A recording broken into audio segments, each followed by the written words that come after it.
Queridos, abram comigo a Bíblia, por gentileza, no Evangelho de Lucas, capítulo 6.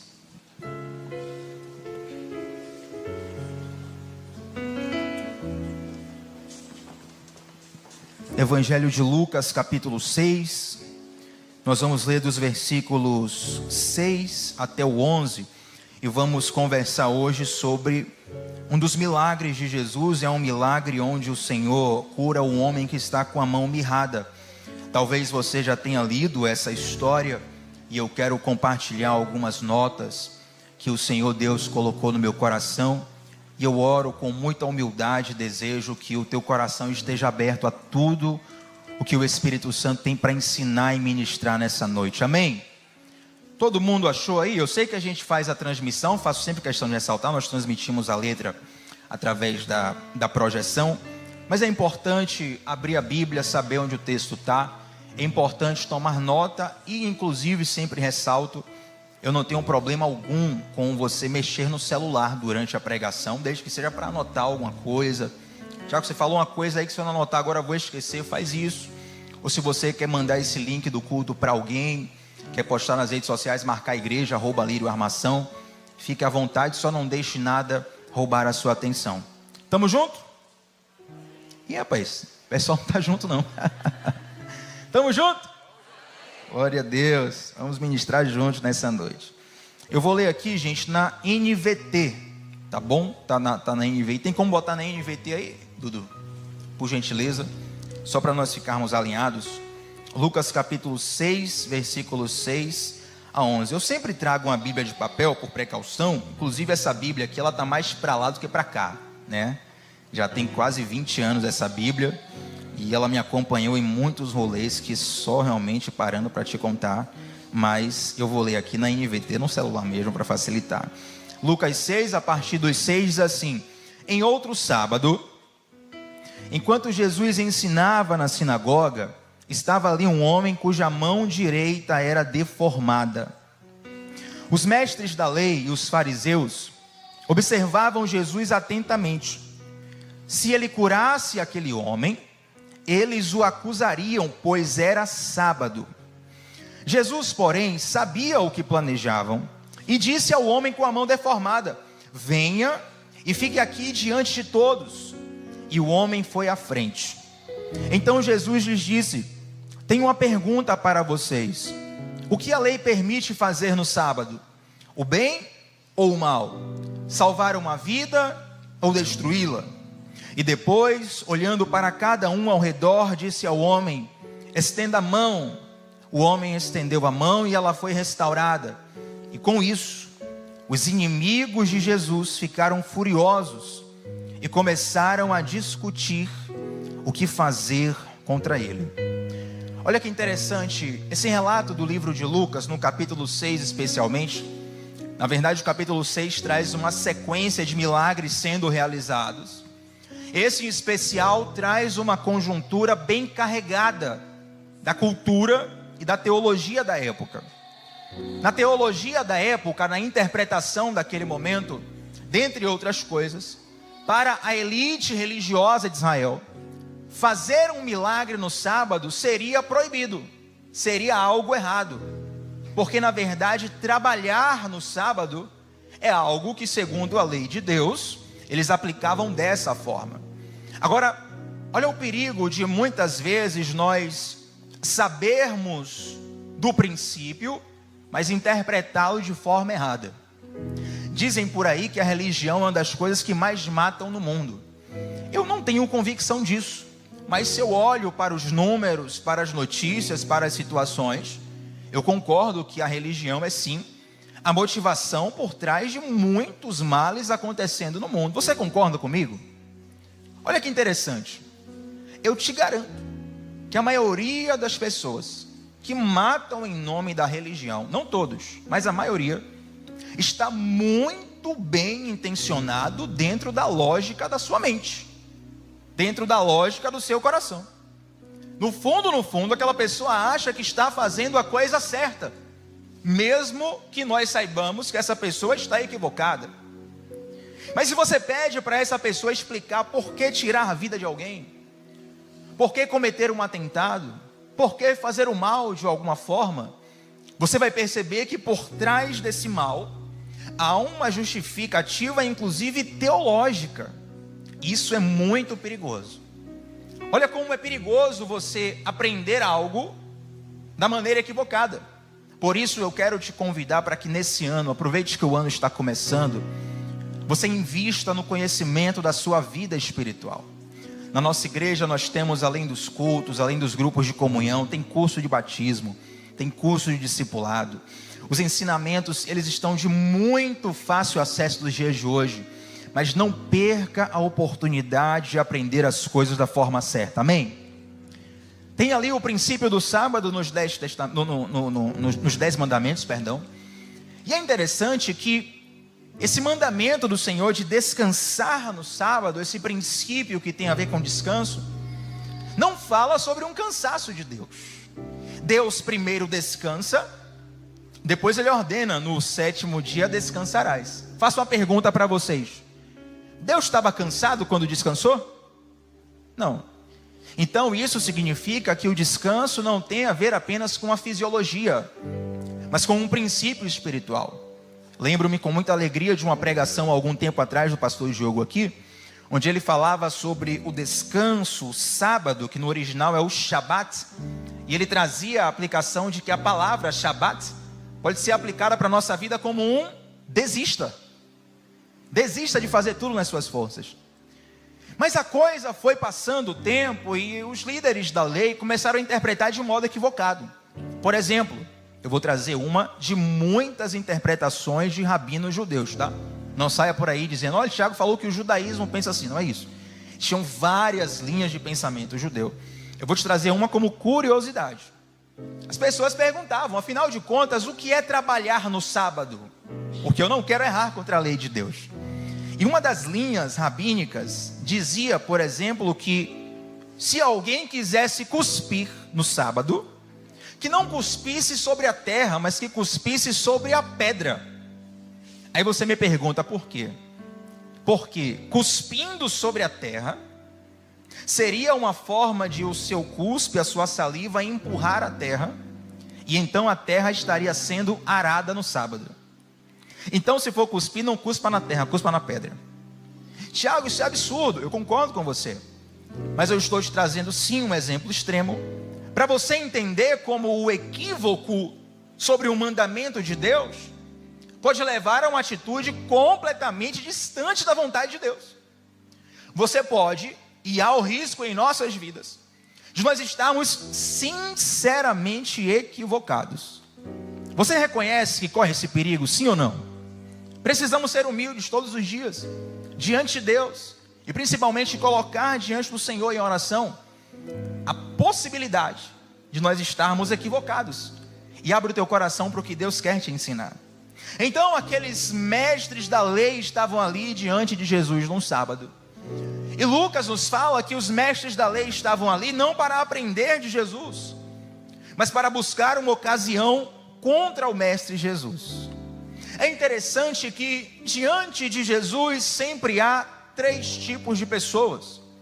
Eu não sei na qual você se encaixa, mas eu espero que você sonde o seu coração e Deus vai ministrar sobre a sua vida. O primeiro tipo de pessoas são os mestres da lei, os fariseus daquele tempo, nesse contexto, nesse texto.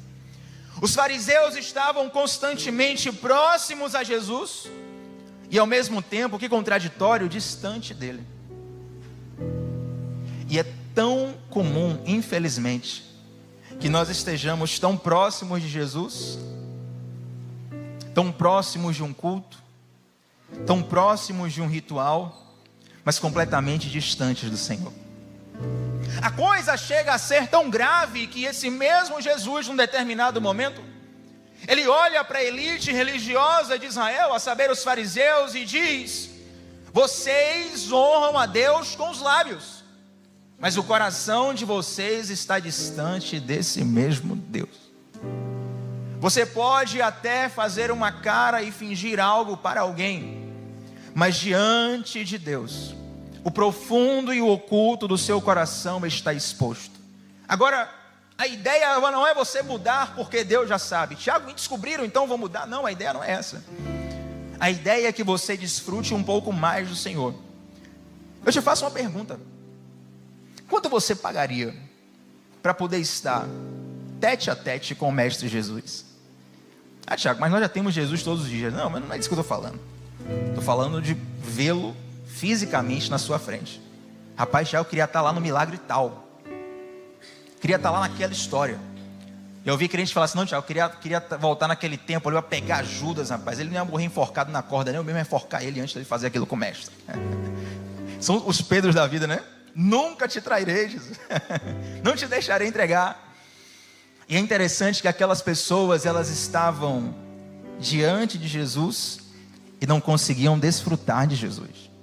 Isso é uma coisa tão séria, que Jesus, ele nasce em Belém por uma determinada ocasião, mas ele cresce em Nazaré. Jesus começa o seu ministério público aos 30 anos de idade. E um povo, uma cidadezinha, Nazaré não era uma cidade muito grande, na verdade, era uma vila, seria hoje uma vila, centenas de pessoas em Nazaré. Jesus cresce ali. Quem cresceu em cidade pequena aqui, gente? Cidade pequena, aqui, ó, várias pessoas. Eu também cresci em cidade pequena. Cidade pequena tem o ponto positivo, né? Muitas coisas, descanso e tal. Pô, ambiente de zona rural, maravilha. Mas também você não pode fazer nada de errado, velho. Uma das minhas alegrias a vir para a cidade grande de Salvador, um dos primeiros pensamentos meus foi assim: rapaz, graças a Deus, agora eu finalmente vou pecar em paz. Graças a Deus que Jesus fez a obra antes do pensamento tomar ação. Mas brincadeiras à parte, todo mundo em Nazaré conhecia Jesus. Tinha um cara que cresceu com Jesus, tinha um cara que viu Jesus crescer, tem um cara que cresceu depois de Jesus. Todo mundo conhecia Jesus. Mas sabe uma cidade que Jesus não realizou nenhum milagre? Nazaré. Na verdade, a Bíblia fala que Jesus, ele vai na sinagoga de Nazaré. Ele lê um texto que na nossa Bíblia é equivalente a Isaías. Aquele texto que fala assim: o Espírito do Senhor Deus está sobre mim, Ele me ungiu, parará, parará. Aquele texto é messiânico. Então ele lê o texto, aí depois ele levanta a cabeça e fala assim: hoje se cumpriu a Escritura. Basicamente ele estava dizendo: eu sou o Messias. A Bíblia fala que as pessoas se enfureceram tanto que agarraram Jesus, levaram ele para próximo de um precipício e tentaram matar Jesus. O relato bíblico fala assim: Jesus passou por entre eles e foi embora. Eu não sei se Jesus fugiu fisicamente ou se ele teve que dar o tchan do invisível para poder sair dali. Mas o que eu sei é que algumas pessoas moraram 30 anos do lado de Jesus, 30 anos do lado de Deus, e não perceberam que Deus estava ali.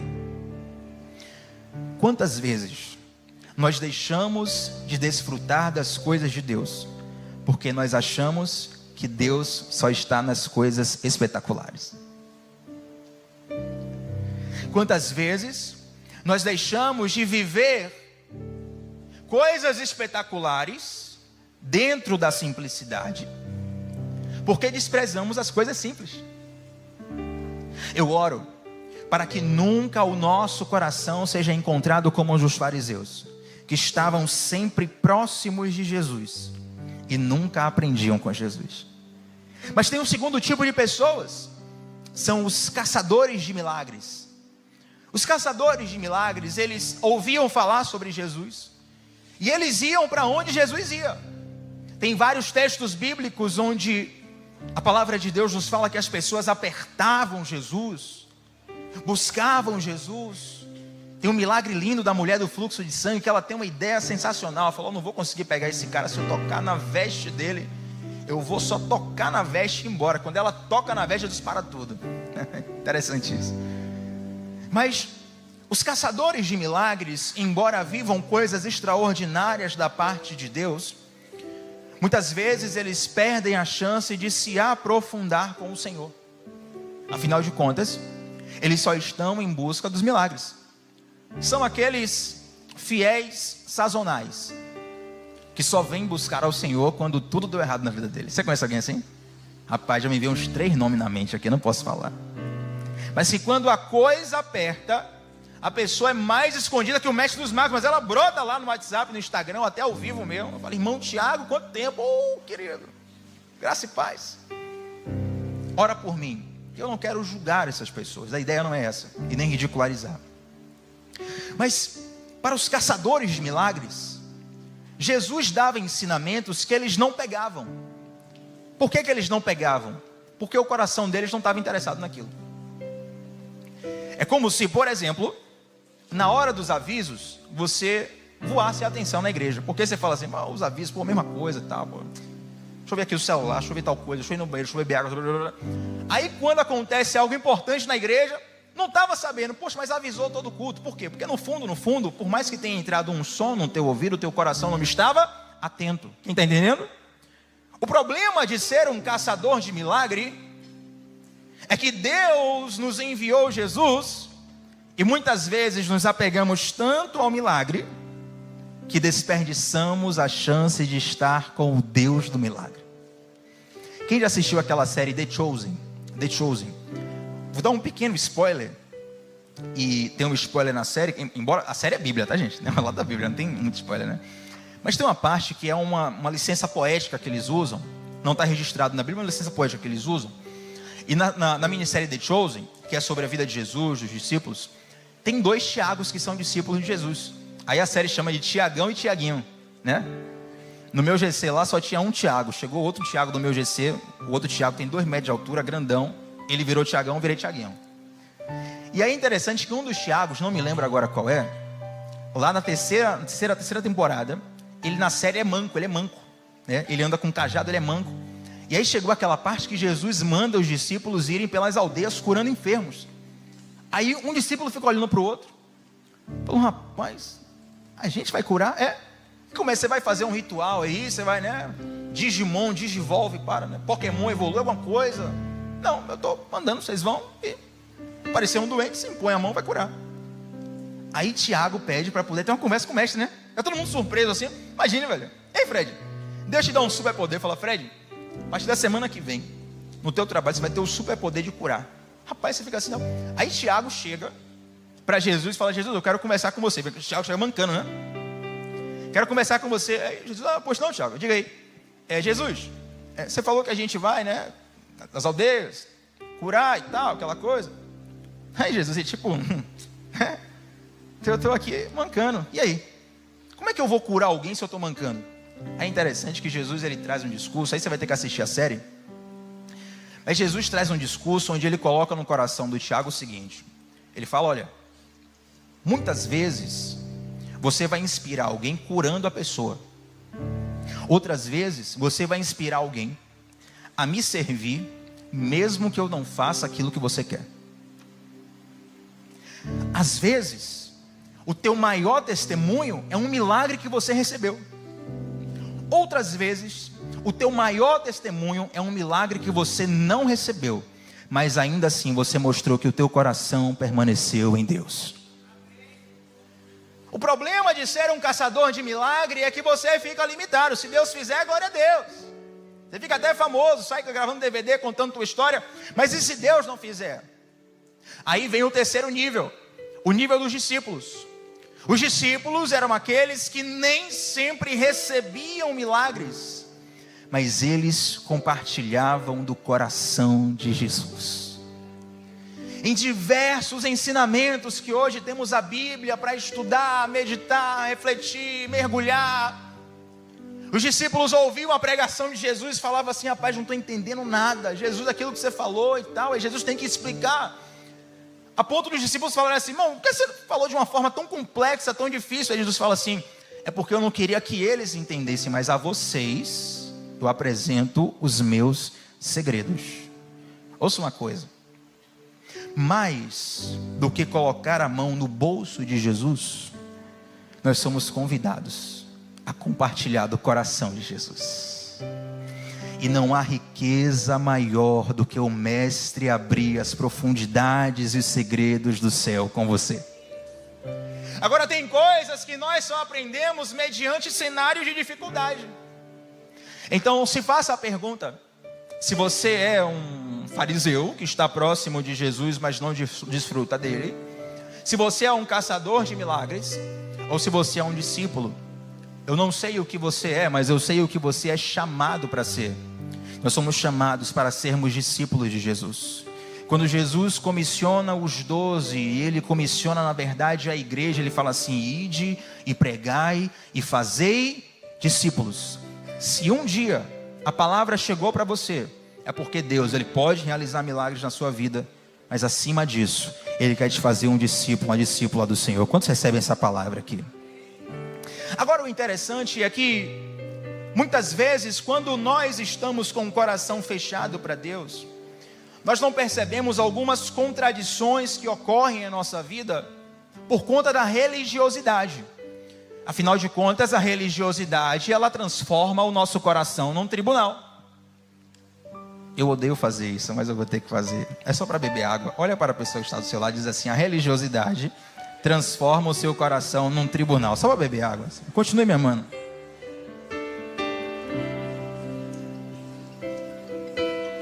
Aí só para não perder o costume, que eu estou com a Bíblia de estudo pentecostal aqui. Essa é aquela, viu, Isaac? A gente aqui, irmão, durex aqui, ó, esmiliguido. O negócio aqui tá terrível. Só para não perder o costume, eu vou dizer assim: vocês falaram muito baixo, fala mais alto para a pessoa que está do seu lado. A religiosidade transforma o teu coração num tribunal. Gente, isso é tão grave. Olha o detalhe do texto. Observa para mim, por gentileza, Dudu, coloca o versículo 11 na tela para todo mundo ler junto aqui. Olha o detalhe que está aqui, ó. Com isso, final de tudo aqui, spoiler, Jesus vai curar o cara, viu? Mas vamos lá, versículo 11. Com isso, os inimigos de Jesus ficaram furiosos e começaram a discutir o que fazer contra ele. Essa é a NVT. Tem traduções que vai dizer assim, ó: começaram a planejar como matá-lo. Olha o detalhe da coisa. Os caras ficaram furiosos porque Jesus curou no sábado. Não pode, é contra a lei. Aí eles saíram de lá e planejaram matar Jesus. Sabe o que a religiosidade faz? Ela amplia a gravidade do pecado do outro e ela diminui a gravidade do seu pecado. Então, quanto mais religiosos nós ficamos, mais aumenta a nossa régua moral para punir o outro. E cada vez menos enxergamos o quão distante nós estamos de Deus. O problema da religiosidade é que, dentre as outras coisas, você vai se achando cada vez mais parecido com Jesus, mas aos poucos vai cada vez mais ficando diferente dele.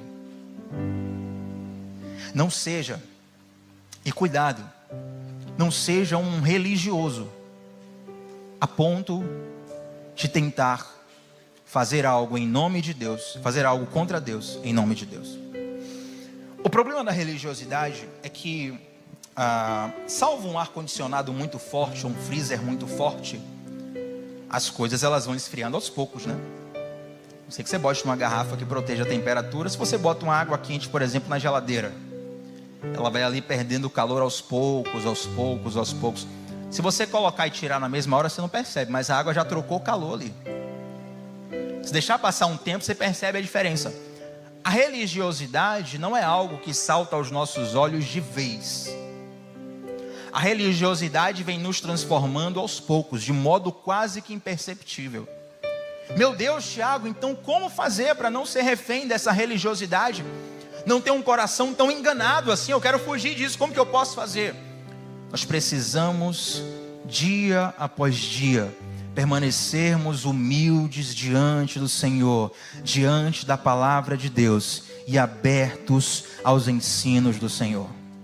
Senão, aos poucos, você vai se distanciando, e quando você vai ver, você vai até a beira do precipício, não percebe. Vou contar um detalhe para vocês. Quando eu estou cantando aqui, gritando, dando glória a Deus, eu venho aqui na frente direto, né? Que eu fico aqui, rapaz, a igreja cantando junto na hora. Vai ter um dia, pastor Diogo, que eu vou, se botar mais uma fileira aqui, eu vou me jogar na galera, velho. Negócio muito louco. É uma sintonia, uma coisa assim, o lírio é diferente, velho. É uma coisa assim que, graças a Deus. E aí tem hora que eu fico aqui, que eu tô meio que de olho fechado, não sei quem percebe, mas eu tento botar o pé aqui, ó, porque às vezes, meu irmão, tem que saber qual é o limite. A religiosidade, ela te faz se aproximar do abismo sem perceber. Quem lembra daquele rapaz, o Dinho Ouro Preto, de Capital Inicial, né, aquele cantor, que ele teve uma queda grave, quase ele morre, porque ele estava cantando no show, assim na beira do palco, não percebeu, pulou em falso, caiu, tem uma situação de saúde complicada por causa disso. a religiosidade vai te roubando de Deus sem que você perceba. Cuidado, para que você não seja como um fariseu que está próximo a Jesus, mas não consegue receber de Jesus. Mas aí, Jesus começa a pregar e tem um cara que está com a mão, está com uma certa deficiência na mão, chamada mão mirrada. A mão dele não se desenvolveu direito. E aquilo era uma questão terrível para aquele tempo. Deixa eu te explicar, porque não é apenas uma questão fisiológica do mau desenvolvimento da mão, do membro. Mas em Israel, essa mesma elite religiosa entendia que se alguém tivesse uma enfermidade, uma deficiência motora, um mau desenvolvimento do membro, que era o caso desse rapaz, essa pessoa estava sendo fruto de uma maldição de Deus. Então, não era apenas uma limitação física, mas era um escanteamento moral.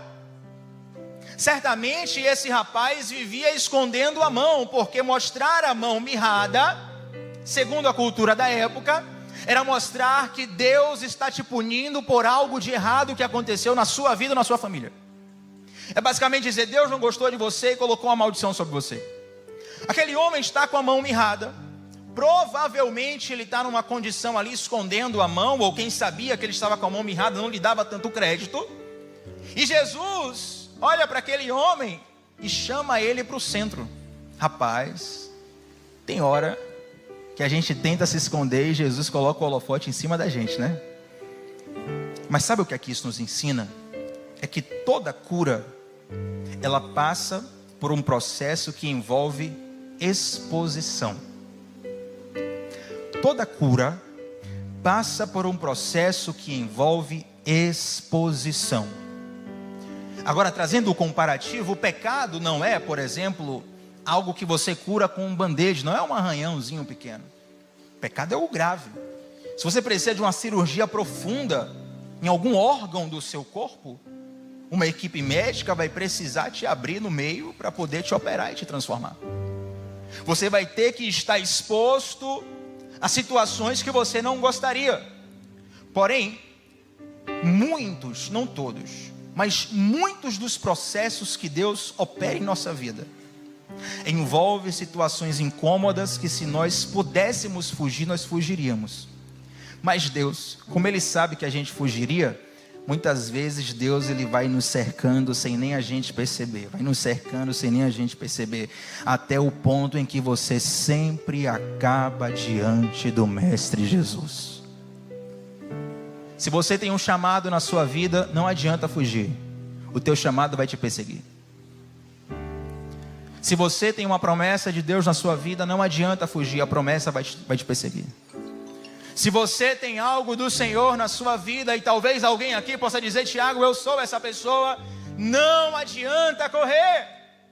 Queridos, Jonas pegou um barco para uma cidade completamente diferente. Deus falou lá de cima: vai afundar esse barco todo aí, mas você não vai conseguir fugir de mim. Ninguém escapa das mãos do Senhor. E até mesmo alguém que fica a vida inteira fugindo de Deus, um dia se encontrará com o Mestre. É preciso entender que Deus nos persegue porque Ele nos ama.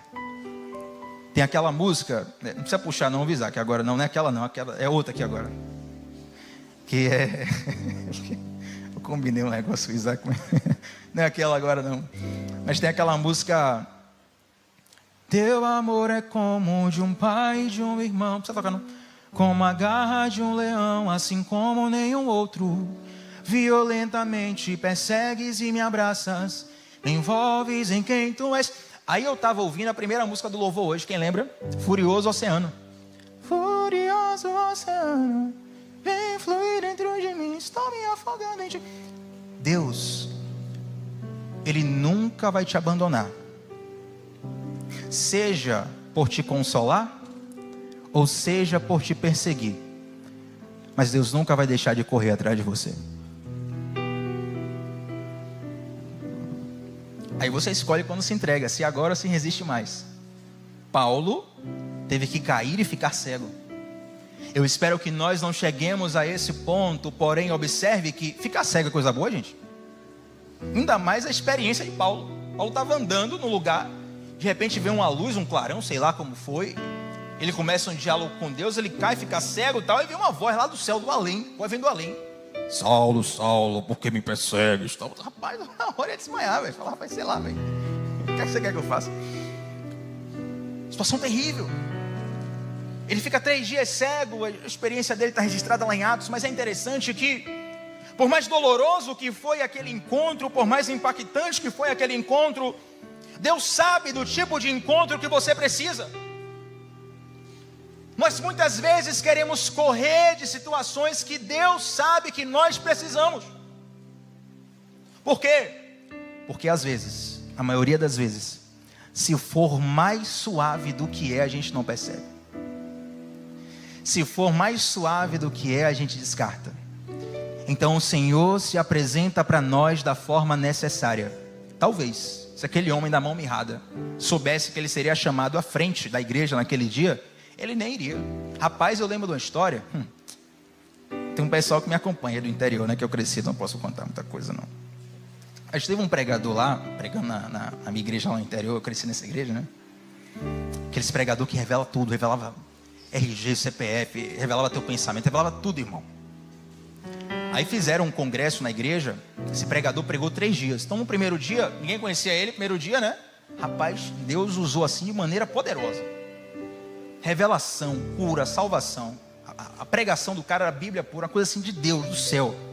Aí no segundo dia a igreja lotou, porque cidade pequena, né? Pô, tem um profeta, tem um missionário aí. Segundo dia, no sábado, a igreja lotou. Quando começou a revelação, um monte de curioso se aproximou. Quando percebeu que o cara estava revelando o pecado, vazaram. Mas não era nem revelar pecado no sentido de envergonhar nem nada, mas era um nível de quebrantamento que às vezes Deus traz ali, que sabe. Aí eu lembro perfeitamente algumas situações. No domingo, quando esse cara começou a pregar, igreja lotada, a palavra todo mundo lá. Quando o cara começou o processo de novo, de falar, ele não estava nem revelando pecado, mas estava só revelando a vida, sabe? Olha, Deus tem isso na sua vida, aquela profecia muito certeira, aquela palavra de conhecimento muito certeira. Rapaz, teve algumas pessoas, vamos levantar, tem que ir embora, não sei o que e tal. Por quê? Começaram a ficar com medo. Irmão, se Deus avisa para você algumas coisas, você corre dele. Alguns homens de Deus tentaram fugir do chamado. Olha para Moisés. Deus até se irrita com Moisés, porque Deus está dizendo, estou te chamando, vou te capacitar, vou te encher, vou te levar, e vai dar tudo certo. Deus está dando todas as garantias para Moisés. Moisés está lá, mas sei lá, cara, chama outro aí, tipo, hoje não, né? Já viu aquele programa como é, Saulo? Aquele programa lá do Rodrigo Faro? E o cara se apresentava, como é? Não Faro? O que coisa? Era isso? Ah, não, entendi. Deixa eu contar para vocês que é muita piada interna. Tinha um programa de formar casais na Record, né? Era qual? Do Rodrigo Faro. Não sei quem lembra aqui desse programa, gente? Só denunciando a idade aqui, né? Vai terrível, minha galera falando assim, esse cara deve ser muito velho. E aí a nossa diversão do sábado, da minha época, poxa, eu tô ficando velho mesmo falando isso, da minha época, diversão do sábado era ligar a televisão, aí ficava uma bancada, na maioria das vezes eram mulheres, às vezes eles trocavam, na maioria das vezes eram mulheres, ficavam ali avaliando, aí entrava o cara, o candidato, né? O candidato para poder formar casal. Aí o cara entrava, tal, como é seu nome? Meu nome é fulano, tal, você faz o quê? Não, a profissão é essa, não sei o quê, eu estou aqui buscando um relacionamento sério, buscando alguém para a vida toda, não sei o quê. Os caras falavam bonito e tal, não sei o quê. Rapaz, tinha cara que era assim, 10 de 10. O cara era bonito, falava bem. Pelo que ele falava da vida dele, a situação dele era bem resolvida, um cara assim para frente e tal. Mas não é possível, esse cara tá solteiro. Aí, Rodrigo Faro perguntava para as meninas, né? E aí, fulana, quer ir lá no sofá conversar com ele? Não, Faro, hoje não. Ah, então amanhã serve? Bora ver e tal. Hoje... Gente, quantas vezes Deus está na nossa frente e nós falamos, hoje não. Ó, Tiago, a palavra está maravilhosa, Deus está falando comigo, mas hoje não, cara.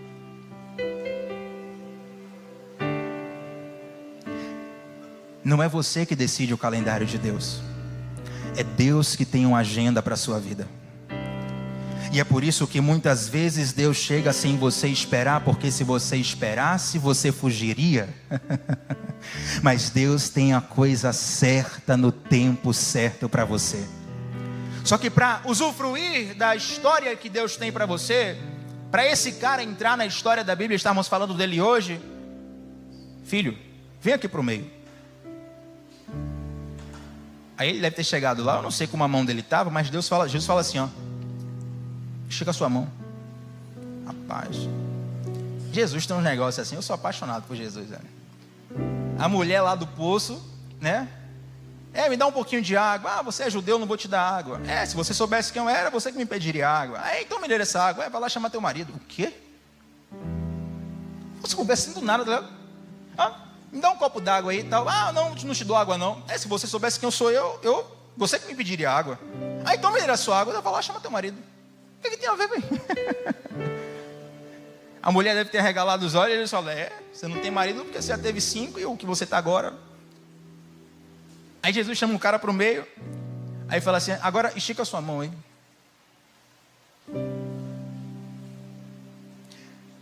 É preciso expor para curar, mas é expor da forma certa.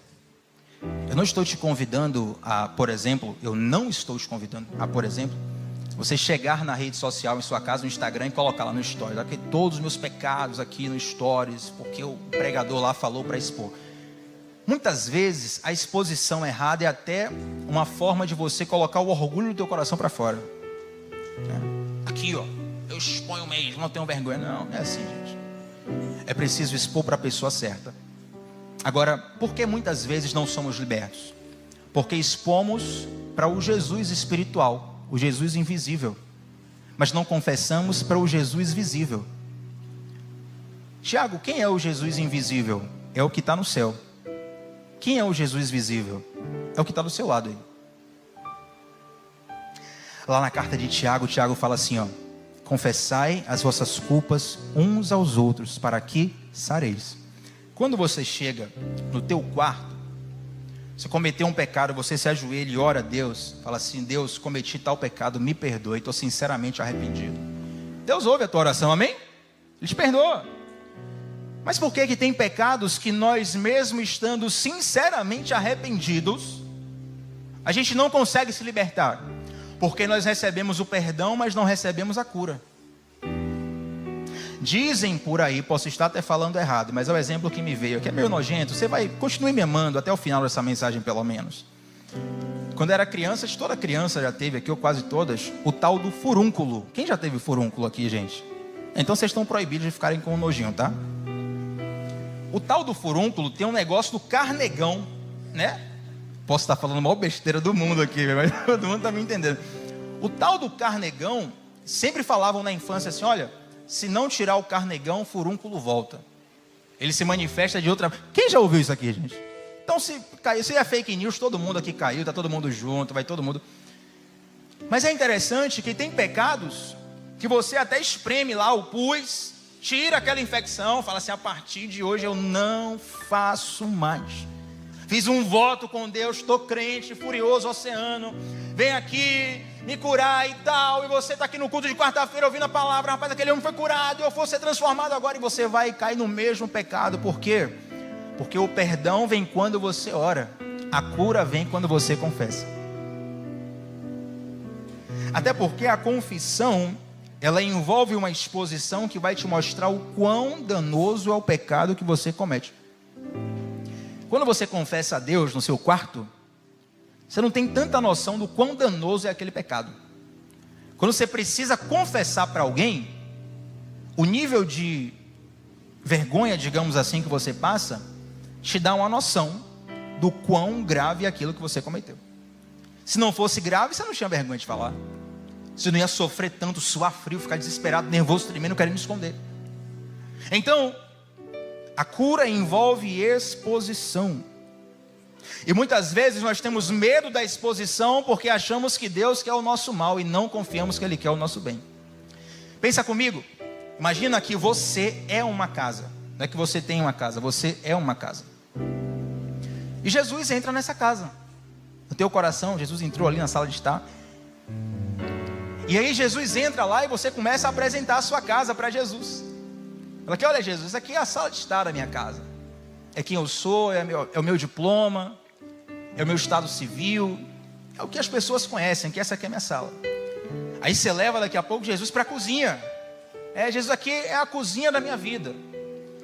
Cozinha aqui, sei lá, tal área da minha vida, tal. Jesus, isso aqui é o banheiro, tal. Olha, acabamento legal aqui no banheiro, o azulejo coloquei aqui, né?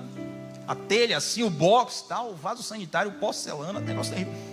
Aí você vai apresentando sua casa toda para Jesus. Aí tem um quartinho lá no final que você nem leva Jesus lá perto. Jesus fala assim, e essa porta aqui? Não, isso aí, mas aí, deixa pra lá isso aí outro rolê isso aí, entendeu, Jesus? Não, mas eu quero ver lá dentro. Não, Jesus, só para depois, tal. Eu preciso ver lá dentro. Por quê? Porque agora que eu entrei na sua vida, eu sou o teu dono. Para o visitante, você nega. E para o dono? Aí sabe qual é o problema? A gente pega toda a nossa podridão e coloca num quartinho e fecha lá, para ninguém ver. A gente não resolve, a gente esconde. Uma coisa é resolver, outra coisa é esconder. A maioria de nós prefere esconder do que resolver. Só que se você pega, vamos pegar aqui, gente. Eu nem vou dar exemplo aqui para nego não vomitar aqui. Mas vamos lá. Você pega uma coisa muito nojenta, que fede. Aí você fala, bota no quarto aí, porque a gente vai receber visita agora, não tem tempo de resolver e tal. Fechou a porta do quarto. Se você não tira de lá, o que é que vai acontecer? Primeiro o quarto começa a cheirar mal. Mas vai chegar uma hora que é a casa toda cheirando mal por causa do que está dentro do quarto. Você pode passar desinfetante, você pode passar qualquer produto de limpeza, bom ar, tudo que você imaginar, se você não tirar a coisa podre dali. E aí às vezes a gente guarda tanto que quando nós abrimos a porta do quarto, o cheiro está muito pior. Quanto mais você demora de abrir a porta do quarto, pior fica. Porque você tem vergonha. Quando eu era pequeno e levava algum amigo lá para casa, minha mãe ficava chateada assim, Tiago, você não avisou, a casa está uma bagunça. Eu pensava, pô, a casa é uma bagunça, velho, não estou nem aí, meu amigo não está nem aí para a casa é uma bagunça. A casa do meu amigo é mais bagunçada que a minha. Quando eu comecei a morar sozinho, primeira vez na vida, eu não queria receber ninguém em casa. Por quê? Porque a casa estava assim, uma bagunça. Aí alguém falou assim, Tiago, vou na sua casa agora. Eu olhava assim, rapaz, não venha não, o negócio aqui, a situação está caótica. Tiago, se eu for na sua casa hoje, irmão, pode estar o mais limpo que for. Quem é dono da casa sempre acha que pode melhorar um pouco, mas não é verdade?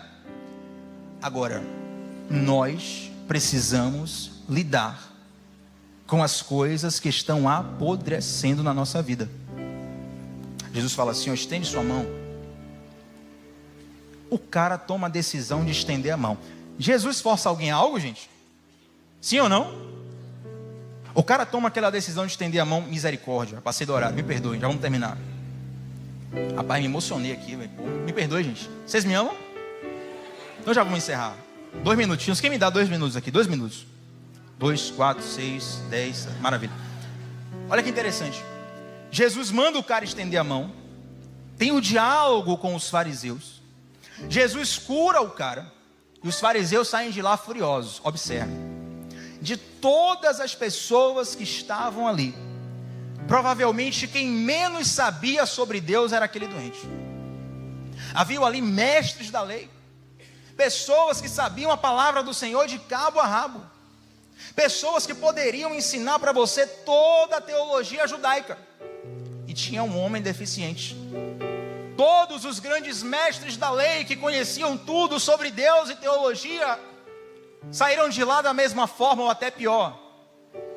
Mas aquele homem doente foi o único que saiu de lá transformado. Sabe por quê? Tudo passou pela decisão de ele obedecer a Deus e expor a ferida dele para Jesus. O que vai contar na sua vida não é o quanto você conhece de teologia, não é o quanto você conhece de letra, não é o quanto você sabe falar sobre Jesus e avaliar Jesus, mas é o quanto você se expõe para ser curado sobre Jesus. E aí a cura muitas vezes não acontece porque a gente acha que Deus vai fazer algo ruim conosco. Aí você não topa o processo de Deus. É como se você falasse assim, ó: Deus, eu tenho um plano melhor do que o seu. Hoje não. Aí vem aquela música, né, Isaac? Aquela agora. O amigo que eu encontrei me surpreendeu. Fique de pé, vai parecer que está acabando.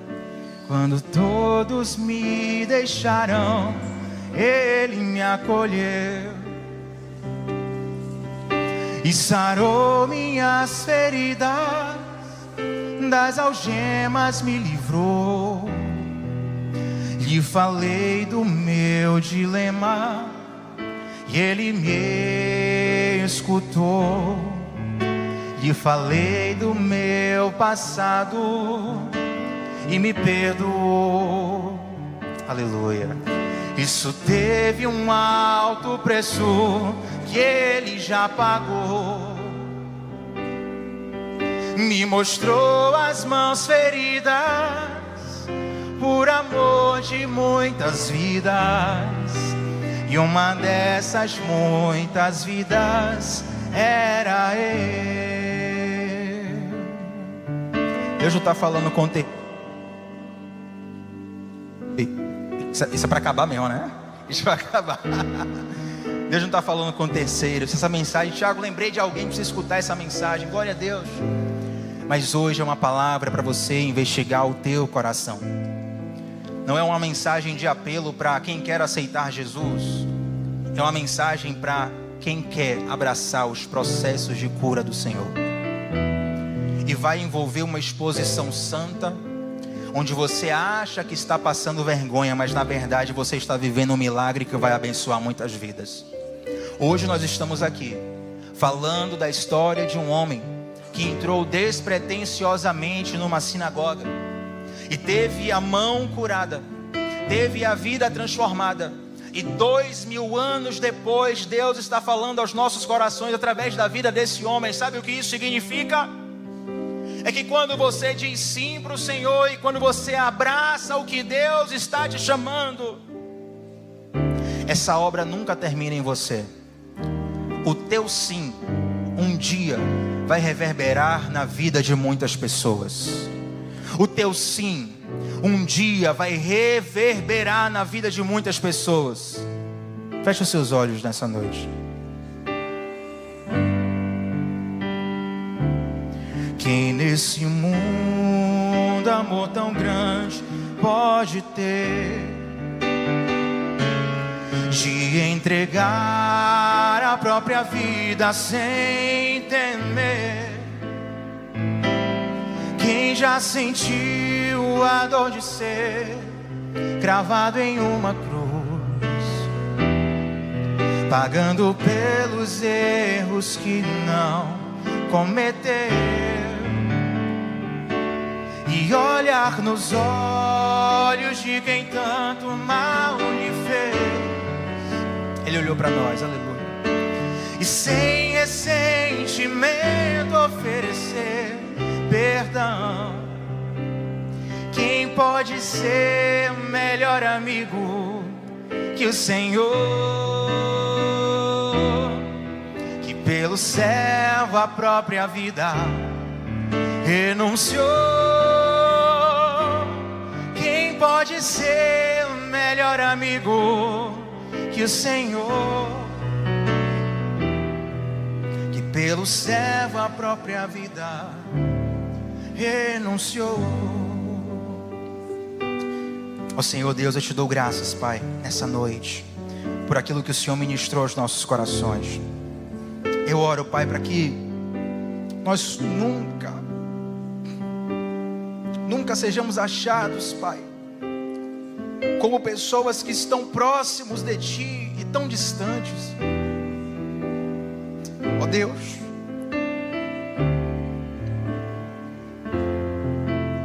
nos dá humildade, Pai, sensibilidade, para entender que o Teu chamado é bom, para entender que a Tua vontade é agradável, é perfeita.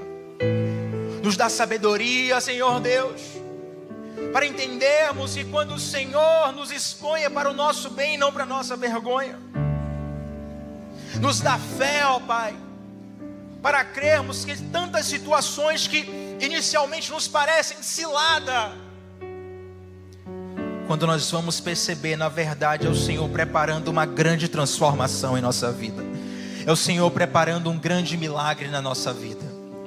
Eu oro, Senhor Deus, para que ao Senhor nos chamar, possamos ter o entendimento de que não é um homem, de que não é uma proposta humana, mas que é o próprio Deus nos chamando lá do céu, que é o próprio Senhor nos convidando para algo mais profundo, para algo mais forte. E eu oro ao Senhor pela vida de todos que estão abraçando essa palavra nessa noite, sejam aqueles que estão aqui presencialmente ou que estão assistindo online de algum lugar. Se tem algo na nossa vida, Senhor, que está deficitária, que está mirrada, que não está desenvolvida como o Senhor deseja, nós entregamos nas suas mãos nesse momento, para que o Senhor possa tocar e para que o Senhor possa nos transformar, em nome de Jesus e para a glória de Jesus. Quantos recebem essa palavra nessa noite? Glória a Deus. Para nós encerrarmos aqui, quero chamar o pastor Saulo, que vai dar a bênção apostólica, mas eu quero fazer um pedido especial nessa noite. Tem alguém aqui que deseja fazer uma aliança com Jesus nesse lugar? Se houver, levante sua mão, faça um sinal com sua mão, aí mesmo onde você está, nós vamos orar por você. Tem alguém aqui nessa noite? Uma pessoa ali, glória a Deus, aleluia. Tem mais alguém ali, glória a Deus. Outra pessoa ali, terceira pessoa ali, glória ao nome de Jesus. Tem mais alguém que quer fazer uma aliança com Jesus nessa noite? 4 pessoas ali, 5, glória a Deus, aleluia. Você pode aplaudir ao Senhor nessa noite por essas vidas. Oh, santo, santo, santo, santo é o nome do Senhor.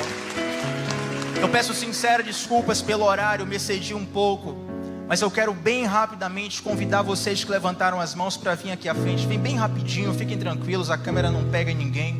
É só para nós orarmos por vocês e nós recebermos cada um de vocês na família de Cristo nessa noite. Vem cá rapidinho, todos vocês que levantaram as mãos.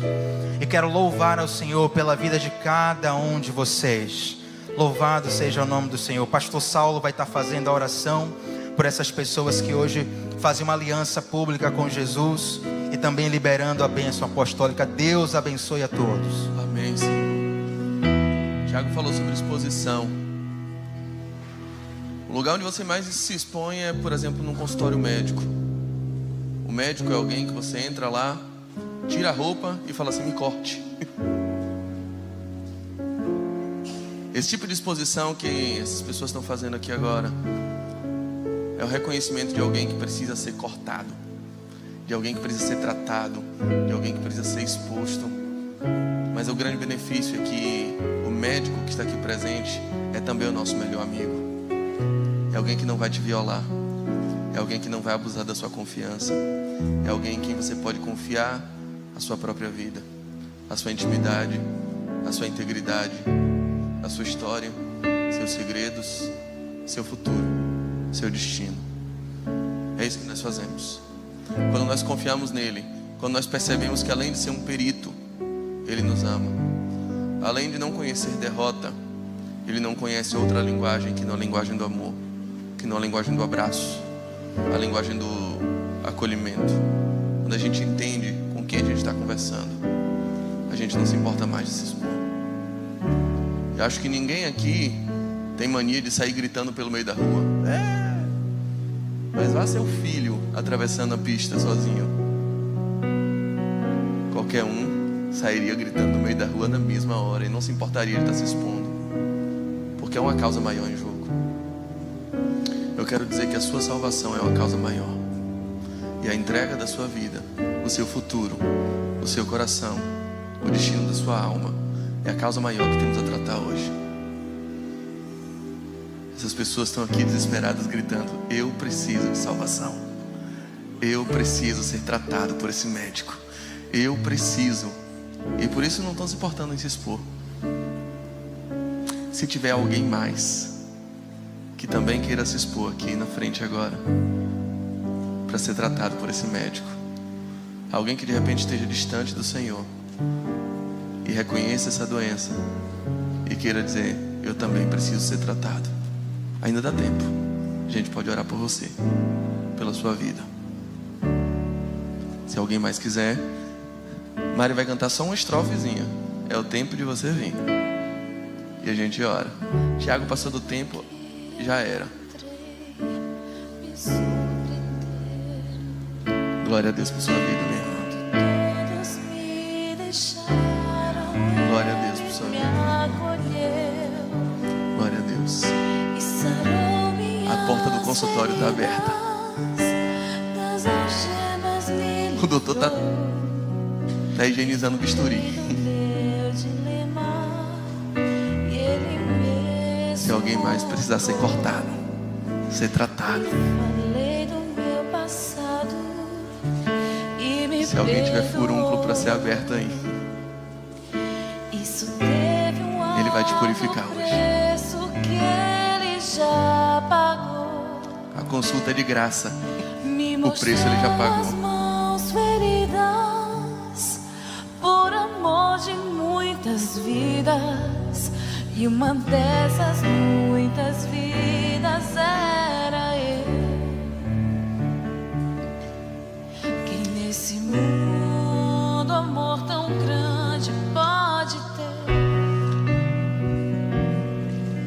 de entregar a Senhor, própria vida sem temer. recebe esses pacientes agora Quem já sentiu em teus braços, a dor de ser esses que se expõem gravada em uma cruz, no teu consultório, pedindo tua cura, pagando teu pelos afago, erros teu tratamento. que não O Senhor é médico das almas, médico dos corações. e olhar nos olhos. Ninguém nos trata como o Senhor. Tanto mal Ninguém tem cura a distribuir como o Senhor. Que nessa hora e o Senhor sonde os corações, derrame do teu bálsamo, da tua cura, do teu óleo que cura, que restaura. Acolhe os teus filhos. Cura, Senhor, as feridas acumuladas em seus corações, em suas almas. E que no nome do Senhor Jesus, toda impureza seja expulsa para nunca mais voltar. Que haja purificação, que haja salvação, que haja um tratamento completo. É nisso que nós cremos. Que entregamos a vida dos teus filhos, entregamos as nossas vidas, os corações, expectativas, medos, decepções, angústias, esperanças. Tudo está em tuas mãos, na mão do médico dos médicos, na mão do nosso melhor amigo. Por isso nós oramos em nome do Senhor Jesus. Amém. Aplauda o Senhor pela vida dessas pessoas.